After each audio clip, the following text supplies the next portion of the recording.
my girlfriend stated. I don't love you anymore, I need a powerful guy. I said, makes sense. Then I took the position she hoped her new, powerful partner would secure at our firm. Emma's words hit me like a clinical diagnosis delivered with surgical precision, which I suppose was fitting since we both worked at Meridian Pharmaceuticals, though in very different capacities.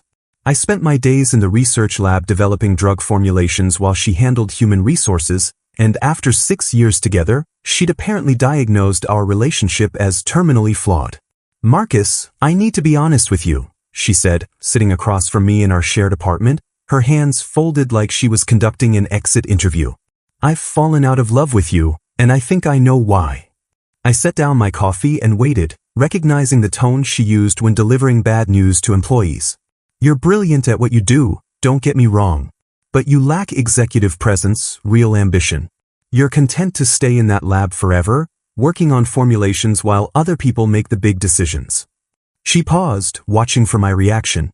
I need someone with more power, more drive. Someone who thinks bigger than molecular structures and FDA protocols. The irony wasn't lost on me that she was criticizing my dedication to the very science that kept our company profitable, but I stayed quiet. I've been helping Blake prepare for the Chief Operations Officer presentation, she continued, and suddenly everything clicked into place. Blake Morrison, the charismatic regional sales manager who'd transferred to our corporate office 3 months ago, all expensive suits and confident handshakes. He has vision, Marcus. Real leadership potential. The kind of man who could actually run a company someday. I watched her face as she talked about Blake, saw the excitement she used to have when discussing my research breakthroughs, now redirected towards someone else's ambition. I've been feeding him insider information from HR, helping him understand the company structure, giving him strategic advantages for his presentation. I know it's not exactly ethical, but he needed my help to level the playing field. The betrayal was comprehensive, emotional, professional, and moral, all wrapped into one neat package. So this is over, I said, not really a question. Yes, but I hope you understand why. You're a good person, Marcus, but you're not built for leadership. You don't have that killer instinct, that hunger for power. Blake does. She reached across the table and touched my hand, the gesture somehow more insulting than if she'd simply walked away. I need to be with someone who can give me the life I want, the status I deserve. Someone who commands respect in boardrooms, not just laboratory benches. I looked at her, really looked, and saw a stranger who'd been living in my apartment, sharing my bed, while calculating my inadequacies like a cost-benefit analysis. That makes perfect sense, Emma, I said calmly, removing my hand from under hers. Her eyebrows twitched slightly, clearly expecting tears or anger or desperate pleas. You're taking this remarkably well, she said, and I could hear the disappointment in her voice. She wanted drama, wanted me to fight for her, wanted proof that losing her would devastate me.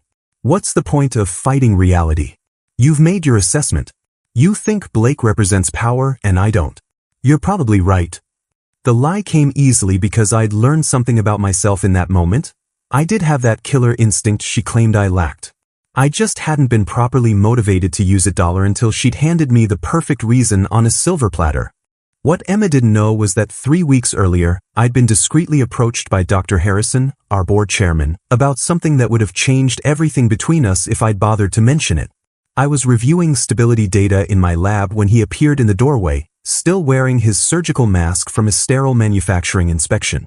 Marcus, do you have a moment for a confidential discussion? We'd walked to his private office, where he'd closed the door and offered me something I'd never expected. The board has been discussing the new Chief Operations Officer position, and your name keeps coming up in our conversations. I'd almost laughed, thinking it was some kind of mistake. Dr. Harrison, I'm a research scientist. I develop formulations, I don't run operations. He'd leaned forward with the intensity that had made him one of the most respected executives in pharmaceutical development. That's exactly why we need you. Blake Morrison gives impressive presentations, but he doesn't understand the science that drives our business. You know every aspect of our drug development pipeline, every regulatory challenge we face, every operational bottleneck that slows down our approvals. The offer had seemed surreal, a 40% salary increase, equity options, complete operational authority over a company worth $800 million. We're facing 3 major FDA submissions this year, plus international market expansion. We need someone who can navigate regulatory requirements while understanding the business implications of every decision. I'd asked for time to consider, mainly because leaving research felt like abandoning my identity. Emma's brutal assessment 3 weeks later eliminated every doubt I'd harbored about accepting corporate responsibility. I called Dr. Harrison the morning after our breakup, catching him before his 7 a.m. hospital rounds. I'm ready to accept the COO position, but I have one request. There was a pause as he processed my sudden decisiveness. What do you need, Marcus? I explained that Blake was scheduled to present his vision for the role next week, and I wanted the announcement delayed until after his presentation. I don't want anyone thinking the decision was made arbitrarily. Let him make his case, then announce that the board had already identified their preferred candidate. Dr. Harrison's chuckle was warm with approval. That's exactly the kind of strategic thinking we hoped you'd bring to this role. Consider it done. The irony was almost poetic. Emma's betrayal had pushed me toward the very career advancement she'd claimed I lacked courage to pursue, while her insider assistance to Blake had been helping him prepare for a position that was already mine. The company-wide meeting was scheduled for 10 a.m. on Thursday, and I arrived 15 minutes early wearing a charcoal suit I'd had tailored specifically for this moment. Blake stood near the front of the conference room, adjusting his tie and reviewing note cards while Emma hovered nearby, whispering last-minute strategic advice with the intensity of a campaign manager on election night. I took a seat in the back row, watching Blake command attention with his practiced confidence as employees filed in, many already congratulating him on what they assumed was his inevitable promotion. "Good morning, everyone," Dr. Harrison began, gesturing toward Blake with theatrical formality. "As you know, we're here to learn about Blake Morrison's vision for Meridian's operational future." Blake launched into his presentation with polished enthusiasm, discussing market penetration strategies and operational synergies while clicking through slides that clearly bore Emma's fingerprints in their detailed knowledge of internal personnel structures and budget allocations. "We need to leverage our existing assets more aggressively," Blake declared, using buzzwords that sounded impressive but revealed his fundamental misunderstanding of pharmaceutical development timelines. "I propose accelerating our FDA submissions by 30% through streamlined protocols and enhanced stakeholder engagement."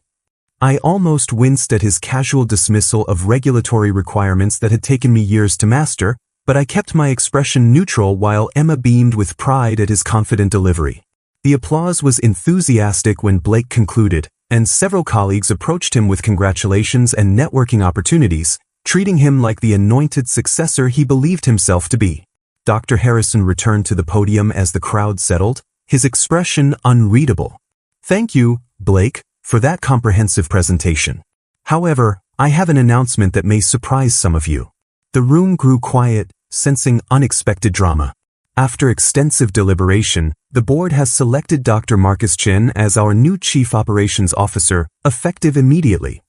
I watched Emma's face drain of color as the words registered, her confident smile crumbling into shocked disbelief while Blake's expression shifted from triumph to confusion to dawning horror.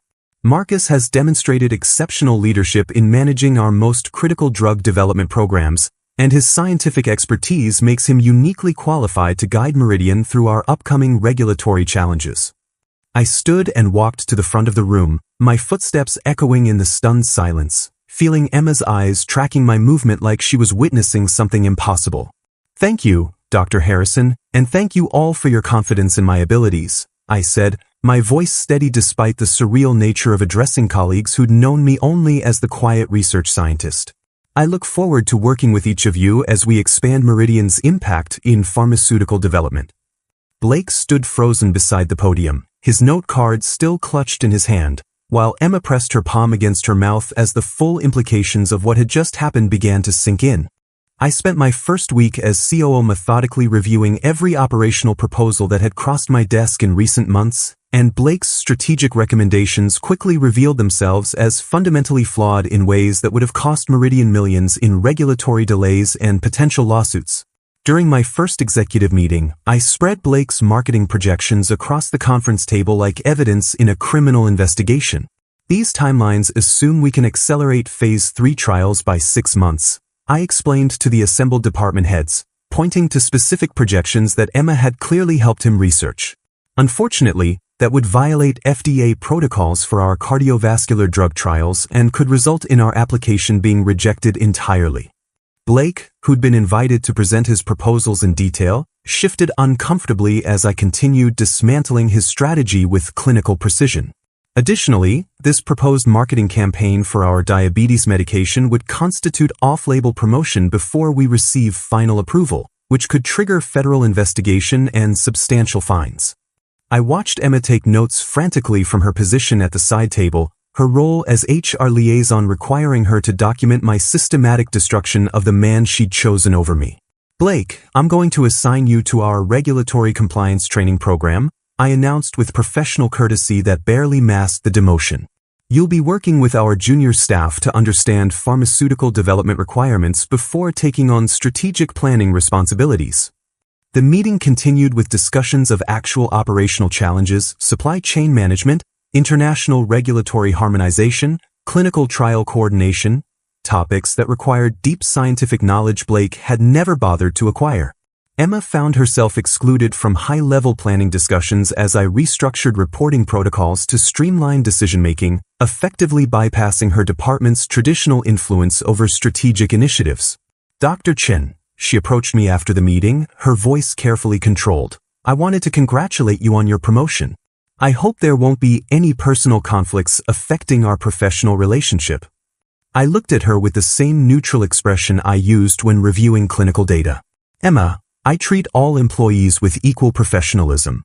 Your performance will be evaluated based entirely on your contributions to company objectives. The dismissive politeness was more devastating than anger would have been, reducing our 6-year relationship to a minor footnote in corporate hierarchy. Within days, Blake's reputation as a strategic visionary evaporated as other employees recognized the depth of his inexperience, while Emma discovered that her insider knowledge meant nothing when the actual decision-maker had never needed her information in the first place. Blake's desperation became obvious within 2 weeks as he began spreading rumors about nepotism and claiming my promotion was based on personal connections rather than merit, apparently forgetting that his own girlfriend had been feeding him confidential information throughout his failed campaign. I heard Marcus only got the job because he's been here longer, he told anyone who would listen during lunch breaks, his voice carrying the bitter edge of someone watching their career crumble in real time. Emma, equally panicked about her own position, started documenting what she claimed were my retaliatory management decisions, building a case for hostile work environment while conveniently ignoring her own ethical violations. Their collaborative desperation reached its peak when Blake made the catastrophic decision to tamper with clinical trial data from a cardiovascular study I'd supervised 2 years earlier, apparently hoping to expose flaws in my previous work that would justify questioning my competence. I discovered his sabotage attempt immediately because I knew every data point in those trials by memory, having spent 18 months analyzing patient responses and adverse events with obsessive attention to detail that had driven Emma crazy during our relationship. These statistical correlations don't match the original dataset, I noted while reviewing quarterly reports, recognizing altered confidence intervals that Blake had modified to suggest methodological problems. The security footage was damning, Blake accessing my former laboratory database at 11 p.m. on a Tuesday, downloading files he had no authorization to review, then uploading modified versions that would have invalidated critical safety data if anyone had been foolish enough to trust his alterations. You realize this constitutes federal crime, not just corporate misconduct, I explained to Dr. Harrison when presenting my evidence, spreading printouts across his desk like a forensic investigator. Falsifying clinical trial data violates FDA regulations and could result in criminal prosecution. Emma's role in providing Blake with system access codes became apparent during the investigation, her desperation to help him succeed having pushed her into territory that threatened not just her career but her freedom. Their plan to undermine my credibility had spectacularly backfired, transforming them from corporate rivals into potential federal defendants while other employees rallied behind the leadership they finally recognized they'd needed all along. I handled Blake's sabotage attempt with the same methodical precision I'd used to develop successful drug formulations, presenting irrefutable evidence to the board and legal department without revealing any personal motivation behind my thoroughness. The documentation was comprehensive, time-stamped security footage, digital forensics showing file modifications, expert analysis confirming data manipulation, all compiled into a report that made Blake's termination inevitable and legally bulletproof. This is career-ending misconduct in our industry, I explained to the emergency board meeting, spreading evidence across the conference table like a prosecutor presenting a murder case. Data integrity violations make him unemployable at any legitimate pharmaceutical company. Blake's termination was announced that afternoon, security escorting him from the building while his personal belongings were packed and shipped to avoid any additional security risks or potential confrontations with colleagues who trusted his expertise.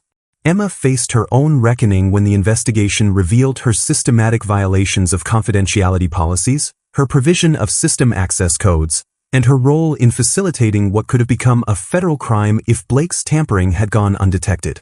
We could pursue criminal charges, our legal counsel advised during a closed-door meeting, but accepting Ms. Patterson's resignation and cooperation might serve the company's interests better than prolonged litigation.